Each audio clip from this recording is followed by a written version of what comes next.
They called it a ceremony of correction. The broadcast began at precisely Galactic Standard 9000, as scheduled. No delay, no fanfare. 30 human women stood shoulder to shoulder on a platform of polished black stone, each draped in a white robe, each wearing the same expression, something between solemn pride and a quiet joke not shared with the crowd. The Emperor of the Harmonized Spheres gave the address. His voice was a layered chorus, engineered to calm. These subjects, having disrupted cultural cohesion and promoted forbidden musical thought forms, are hereby cleansed for the greater order of the galaxy. On screen, a silver beam flashed across the women's spines. They slumped, elegant, human, final. The galaxy watched in a silence that wasn't quite grief. Discomfort? Perhaps. A bit of curiosity, somewhere. But mostly relief. Humans had always been strange. Chaotic. Their smiles didn't match their eyes. Still, even those who approved found it odd that none of the women screamed. Not one cried out. Most unsettling of all, 2 of them smiled at the camera. That unsettled even the Czarn, who didn't believe in emotion. 3 planets over, on a temperate moon in the neutral zone, the Galactic Council convened. They did not discuss the executions. Not directly. Too messy. Too recent. Instead, they opened the floor to Ambassador Helena Ward of Earth. She entered the hall alone. She wore a navy blue dress suit with creases so sharp it seemed they might cut air. No armor. No guards. Just a leather-bound folder in her gloved hands and a string of pearls at her throat. Some aliens muttered at her arrival. Others avoided eye contact. One particularly bulbous envoy from the Hreth laughed aloud and turned to his neighbor. Why do humans wear the dead teeth of sea creatures? Helena turned her head and smiled.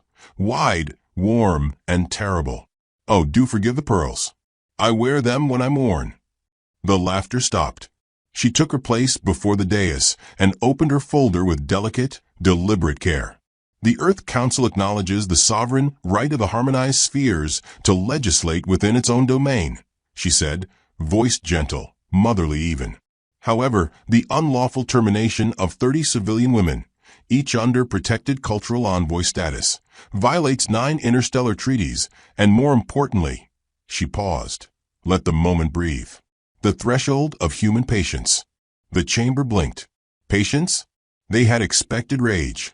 Humans were emotional, weren't they? Loud? Prone to tears, threats, maybe even violent outbursts. Instead, this woman spoke like a librarian reprimanding a particularly rude child. The Zarthian delegate, a 6-eyed strategist known for his disdain of emotion, leaned forward. Ambassador Ward, with respect, what action does your species propose in response? Protests? Petitions? Another sad melody beamed into space. Helena looked up from her notes.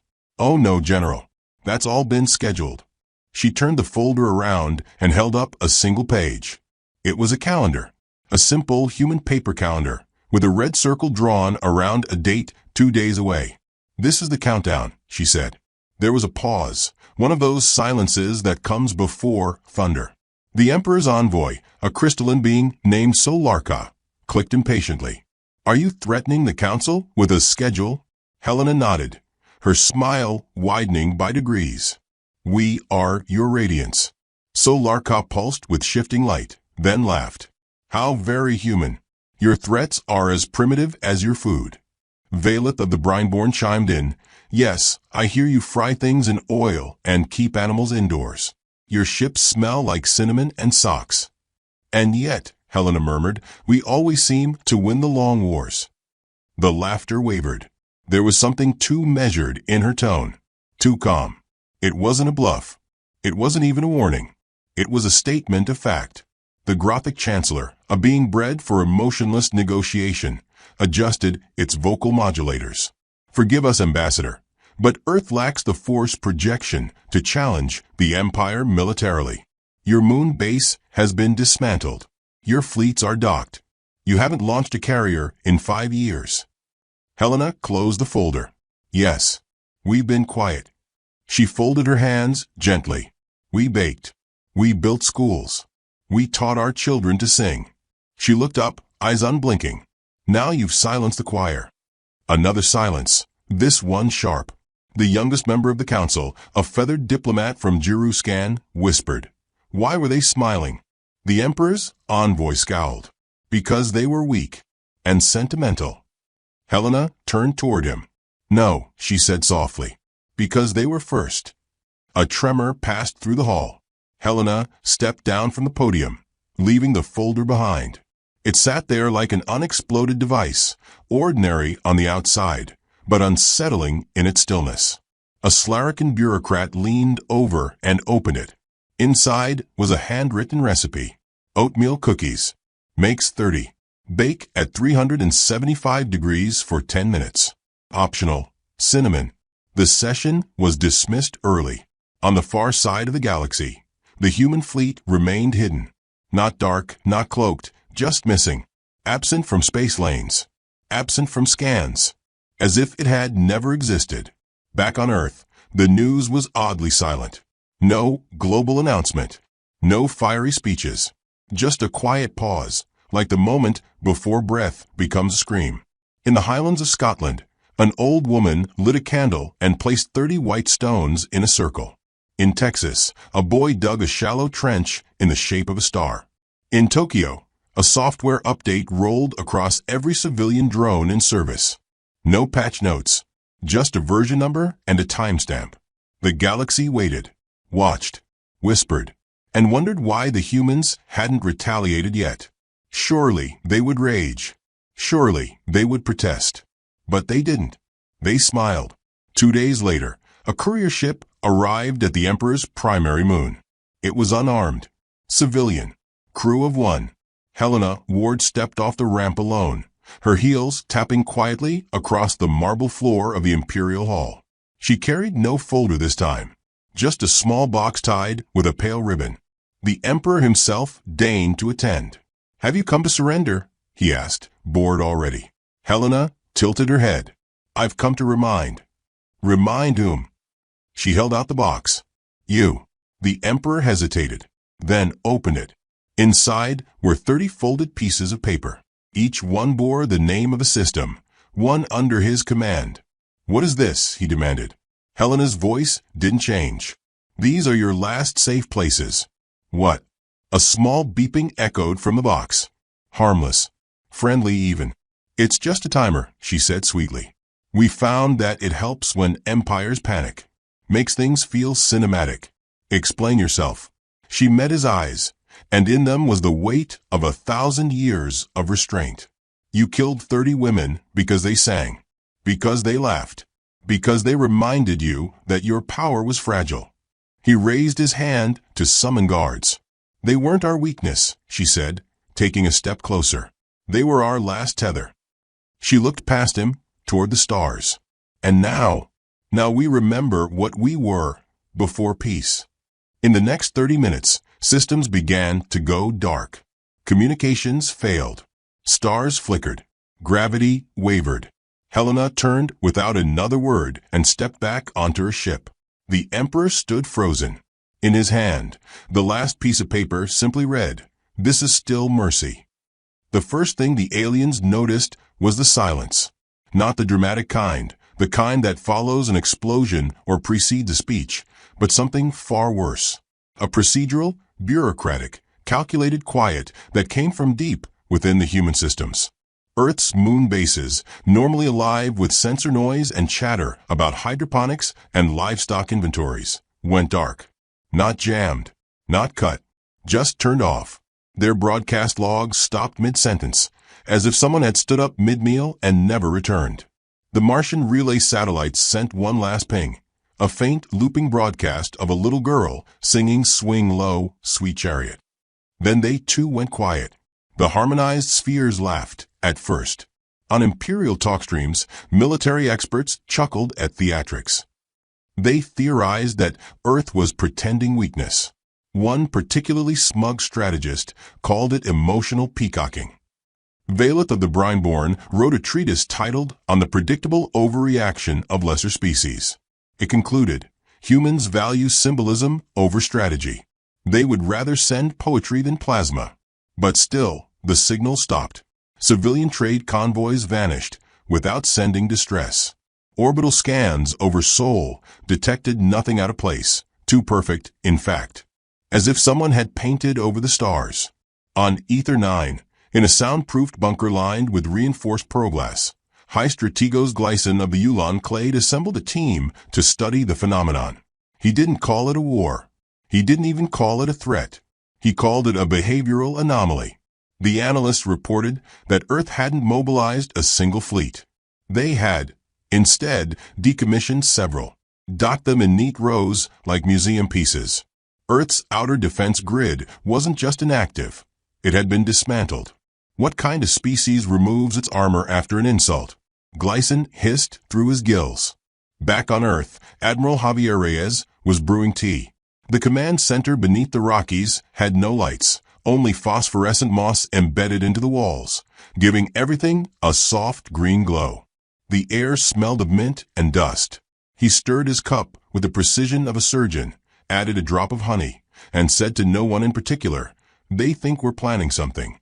His aide, Captain Rowright, 29 years old and annoyingly fond of sarcasm, grinned. "Aren't we?" Reyes sipped. "We already planned it. Years ago. This is the performance." Rowe leaned back. "So what do we do now?" "We wait for them to understand the scale." Rowe scratched the back of his neck. "And what scale is that, sir?" Reyes didn't look up. "The kind they cannot measure. Thousands of light years away, the Empire lost its first star. Not a sun, but a data star, a virtual hub spanning 4 sectors, housing everything from transit maps to planetary weather patterns. It didn't explode. It didn't go offline. It was simply gone. The code erased. The backups overwritten. The support AIs erased themselves. In its place, a single .txt file. It read, "This is how forgetting begins." Panic hadn't arrived yet. Just unease. Alien diplomats began whispering not about human rage, but about human restraint. It was the restraint that worried them. Reyes once said that humans were the only species in the galaxy who learned how to play chess during wartime, and then invented nuclear weapons during peace. It was an emotion that made humans dangerous. It was boredom. In the Galactic Council's secondary chamber, less grand than the main hall, more suited to non-crisis discussions, the surviving members held an emergency session. Helena Ward was not invited, but she arrived anyway. This time, she wore gray. No pearls. Just a ribbon pinned to her collar. A colorless piece of cloth that looked innocent enough, until one ambassador recognized it as the mourning sash of Earth's Terran Defense Accord. It was only worn when the Accord had voted for unanimous, total engagement. She did not speak. She sat in the back and offered peppermint candies to the guards. Valeth entered late and took his seat with the casual arrogance of a species that had never lost a war. He glanced at Helena, offered a toothless smile, and said, "Is this how humans grieve?" "With sweets." Helena unwrapped one herself, popped it into her mouth, and replied, "No. This is how we wait for the others to catch up." One of the Juruscan, a nervous, feathery creature, fidgeted. "Why isn't Earth retaliating?" "They are," whispered a diplomat from the shadows. "But not in the way you think." Across the stars, strange things happened. A mining colony on Taurus 7 vanished. No distress call, no explosion. Just nothing. The orbiting satellites recorded the entire planet dematerializing over 20 minutes, pixel by pixel, like a bad rendering glitch. When the Empire investigated, all they found was a floating sphere, a hollow planet-sized shell made of reflective glass. Inside, 30 tiny music boxes, each playing the same lullaby. The Emperor forbade any public discussion of the incident. He said it was psychological warfare. And he was right, because everywhere he looked, humanity had left something behind. A lunchbox, a paper crane, a dog-eared copy of a poetry book, each item deliberately placed where only the powerful would notice.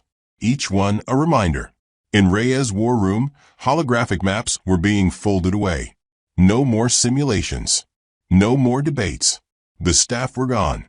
Only one long oak table remained, with carved initials from 4 centuries of command. Reyes stood at the head, holding a chess piece between his fingers, a pawn smoothed down by use. He set it down and whispered, "You executed 30 of our women." He pressed a small, rectangular button. Somewhere on the edge of the galaxy, gravity inverted.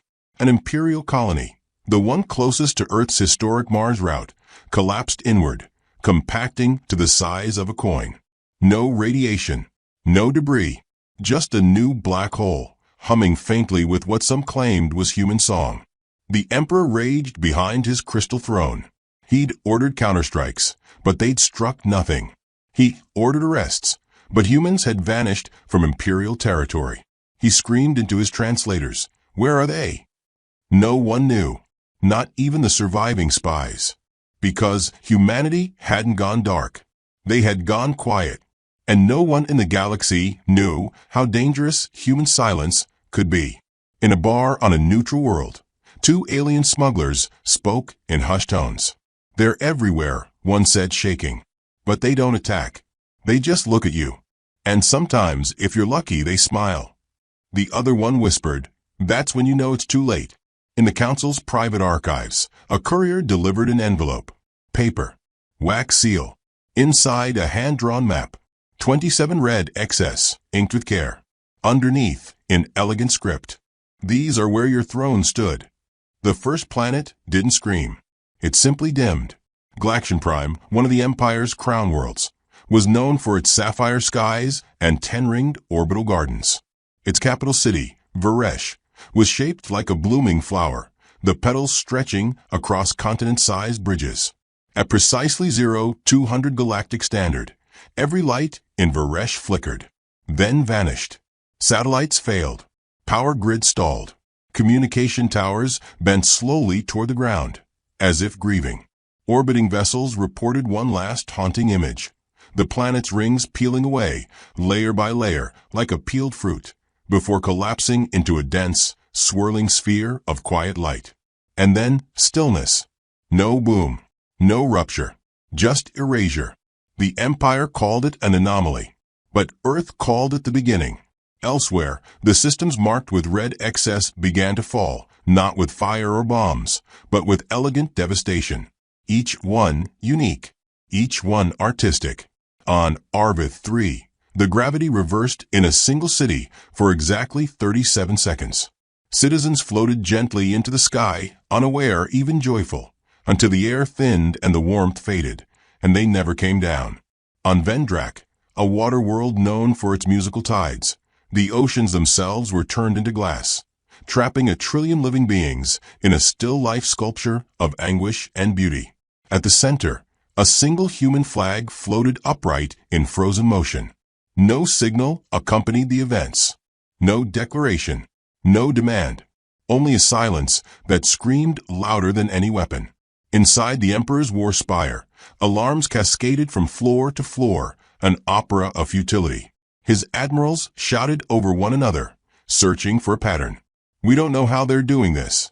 A crystal aide stammered, "It's not physical warfare, it's conceptual. They're rewriting constants, turning laws of nature against us." "They're just humans," the Emperor roared, slamming a fist into the star map. "They bleed. They break. They cry." A new voice entered the room. Helena Ward in black. Her dress was unadorned. No folder. No trinkets. Just a small brooch. 30 interlocked circles. She did not wait for permission. "You're looking for logic," she said softly, walking through the fire of glances aimed her way. "But you killed the women who sang." The room stilled. 30 cultural envoys, each trained in transharmonic cognition, each embedded in a separate system. They weren't tourists. They weren't citizens. She looked directly at the Emperor.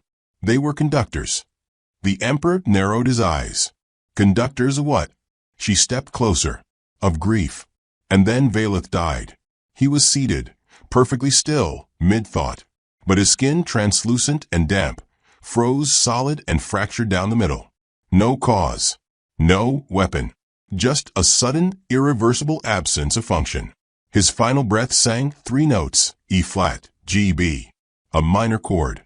"Humanity doesn't wage war," Helena said. eyes soft with something like morning. We compose it. In the void beyond the core systems, humanity's fleets began to reappear. Not in unison, not in force. Like whispers slipping from shadows, the dreadnoughts and stealth carriers eased into known space with the grace of dancers. No lights, no insignia, no warning. Each one drifted silent, above key imperial worlds, then unfurled. Folded armor plates opened like petals. Subtle magnetic pulses tuned the local atmospheres. The ships didn't attack. They simply sang. A low, resonant hum rolled across the surfaces below, just audible enough to make glass quiver, just strange enough to disrupt thought. Animals fled. Children wept without knowing why. Electrical systems hiccuped. Dreams turned incoherent. It was the prelude. On Earth, in an underground chamber layered in sandstone and silence, Admiral Reyes traced lines on a long wooden table. No screens. No AI projections. Just maps. Hand-drawn. Annotated in human script. Beside him, Row Wright watched the update scroll across an old ticker-tape machine, clicking and whirring like something from a forgotten war. Row's voice was low. That's 7 systems in 11 hours. Reyes nodded. We're accelerating. You ever feel weird doing all this without explosions? We tried explosions, Reyes said, sipping tea. They weren't persuasive. He looked to the wall, where a photograph of the 30 women was pinned with brass tacks. None were soldiers. None carried weapons. One wore a shirt that read, "Music is memory." Rowe asked, "Do you think they knew what they were dying for?" Reyes was quiet a moment. Then, "I think they knew what they were living for." In the Empire's outer colonies, paranoia bloomed. Civilians fled to bunkers. Governors installed soundproofing foam across entire cities. Children were taught to hum off-key to avoid triggering hidden frequencies. Nobody slept. But humanity didn't need to fight them. They needed them to collapse from within. On Brillion, a university capital, all computers began auto-playing footage of Earth rituals. Weddings, funerals, school plays. No malware detected. No source traced. Just raw, unfiltered humanity. An alien professor watched a recording of a 5-year-old girl crying as she played violin. He tried to look away, but something in the imperfection, the aching, untrained purity of it, broke him. He deleted his life's work and walked into the sea. The human ships drifted on. Above each fallen world, they left behind something simple. On Galactic Prime, it was a piano with no keys. On Vendrak, a folded quilt made from alien flags. On Arvith 3, a playground swing, still swaying in a world without gravity. They were not artifacts. They were messages. In the Emperor's private quarters, he finally spoke with Helena Ward alone. No advisors. No audience. He paced, his crystalline robes chiming with tension. "You've won nothing." Helena looked around the room. "I see a man with no throne. A galaxy with no center. Empty cities and ruined stars. Forgive my miscalculation. What is left to win?" He sneered. "You think this is justice?" "No," she said. "This is choreography." He lunged forward, grabbing her by the collar. "We will rebuild. We always rebuild." Helena didn't flinch. She reached into her pocket and pulled out a music box. Small, wooden, handmade. She wound it once. It played the same tune the girl had sung, the one from a Mars relay. Soft, fragile, human. "I know," she said quietly, "because we did." She placed the box on the floor between them. "You call us sentimental," she whispered, stepping back. "But grief is just love that survived." He stared down at the music box, unable to move. As it played, holograms blinked into existence around them, floating projections of the 30 women, each smiling, each glowing faintly. Then, one by one, they dissolved into constellations. Back in Earth's war room, Reyes stood at the threshold of a final command. Rowe asked, "You sure we want to finish the score?" Reyes looked at the old chessboard beside his terminal. The white pieces had all been removed. Only black remained. "I'm sure," he said, pressing a final switch. The galaxy's gravity grid hiccuped. Not violently, delicately, like the conductor's final flick of the wrist. The war ended not with fire, but with silence. Silence and a garden. In the ruins of what was once the harmonized spheres, the remaining members of the Galactic Council gathered on a drifting diplomatic station, one of the few places untouched by Earth's invisible hand. There was no preamble, no speeches. They sat in a semicircle of broken chairs, facing an empty space where a dais had once stood. Some were scarred, others missing limbs, memories, worlds. Helena Ward entered last. She was dressed not in black or gray, but in green, a deep forest hue, embroidered with vines and leaves. A color of growth. No guard escorted her. No one dared stop her. She stood at the center, alone, as always. Not smiling now, not gloating, just present in the way only humans could be, with weight, with gravity, with something old in the eyes. One of the alien delegates, a Zarnian with artificial lungs, spoke first. "What do you want?" Helena looked at him, gently. "You misunderstand," she said. "This isn't a negotiation." "We surrendered," another rasped. "We surrendered days ago." She nodded. "You did. And we've accepted." "Then why are you here?" She placed a small pot on the cracked floor. Inside it, a sprouting plant with delicate white flowers. The leaves quivered slightly, though there was no breeze. "I'm here because what comes after matters more than what came before." A diplomat from the shattered Brineborn collective leaned forward, his voice trembling with something unspoken. Was it revenge? Helena shook her head. "No. Justice." "No." "Then why," he whispered. "Why destroy our cities? Why erase our stars? Why the children?" Her voice was quiet, but unflinching. "Because you made us remember." And then she told them what the women truly were, conductors, yes, but also carriers.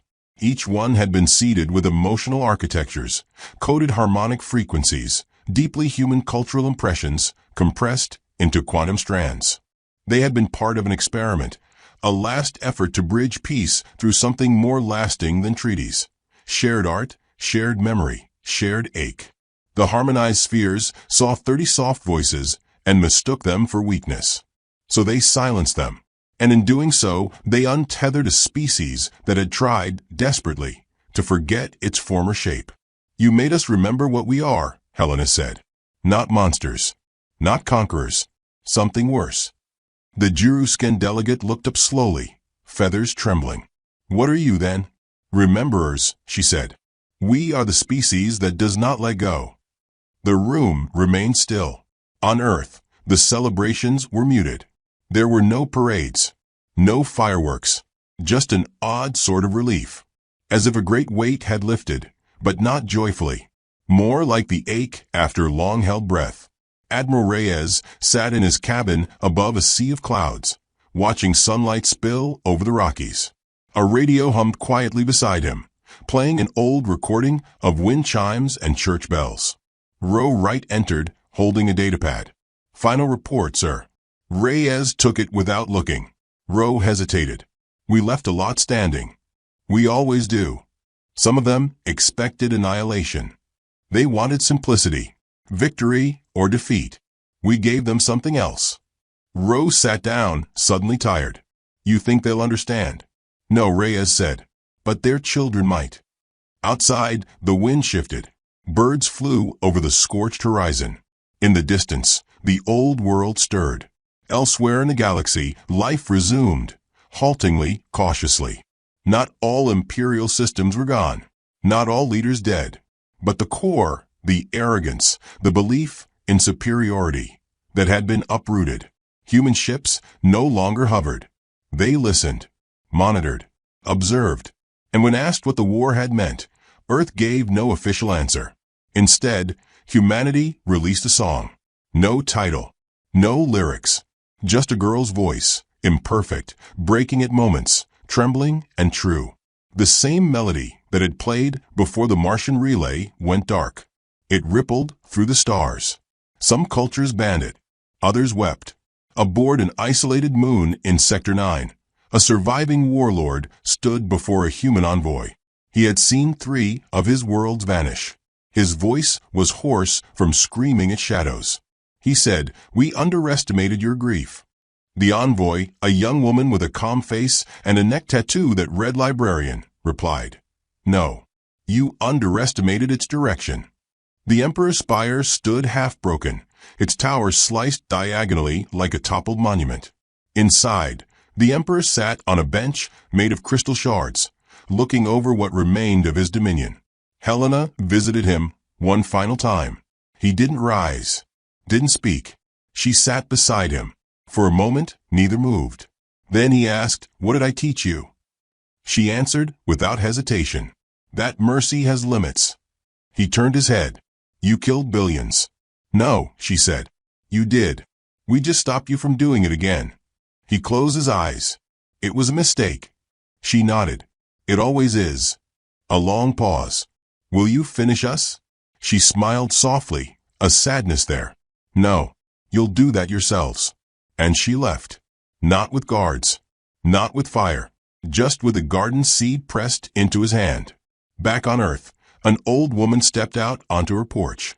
She wore a patchwork shawl made from flags, some human, some alien. She poured tea. Watched children chase each other in the golden light. She had lost her daughter in the first wave. One of the 30. And yet she smiled. Because somewhere far above, the stars had gone quiet again. Not with dread, but with peace. A whisper of stillness, of rebuilding, of something better than vengeance. The wind carried laughter through the trees. And in the ruins of empires, new things began to grow.